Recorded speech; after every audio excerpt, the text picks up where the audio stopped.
Pag pumila kayo dito, ibig sabihin, naniniwala kayo meron. Pag sa pakiramdam nyo meron, dito kayo pumila. Pag sa palagay nyo wala, dito kayo pumila. So, mangyayari, bubunot ako ng papel. May nakalagay dito. Halimbawa ay, nabunot ko ay ilog. Ibig sabihin, pumila kayo sa meron, at meron kayong ilong, kayo tatanungin na, hindi ako. At meron kayong ilong, tama kayo. Lahat ng pumila sa wala, ay di, tanggal na. Wala din yan, wala. Wala, meron. Meron, wala. Okay. O, tambahan na. Pumila na kayo kung meron o wala. Hindi ko sabihin, tambahan na eh.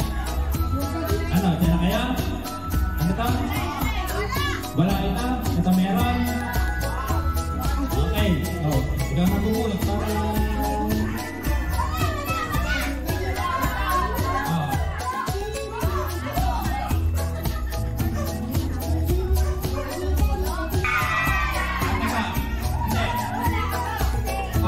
Wala kang 20 pesos?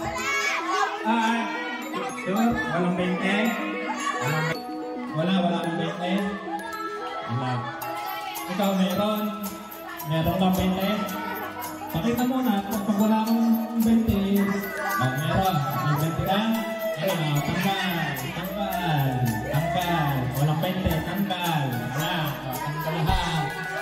Ikaw yan, wala kang 20? Wala kang 20?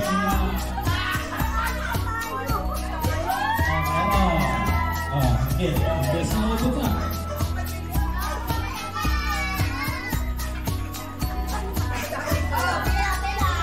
Best ulit. Dito ay meron, dito ay wala.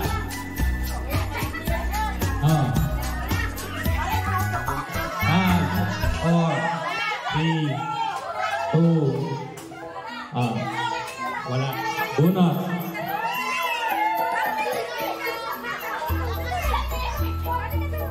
Ubos. Kami kong ubos.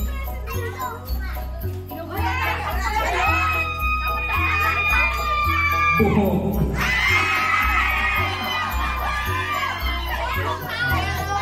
Hindi, panalo lahat na rin meron. Ay, hindi! Balik yung pwesto.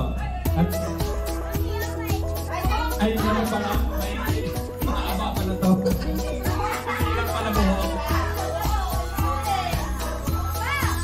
Ipis.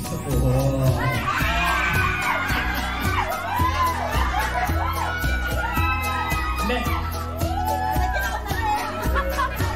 Wala. Hindi. Headband yan. May headband dito. Iba yung ipis.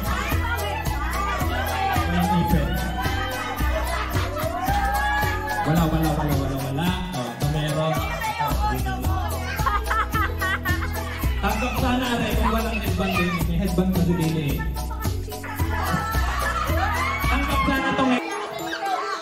Meron, wala. Dito ay wala, meron. Wala.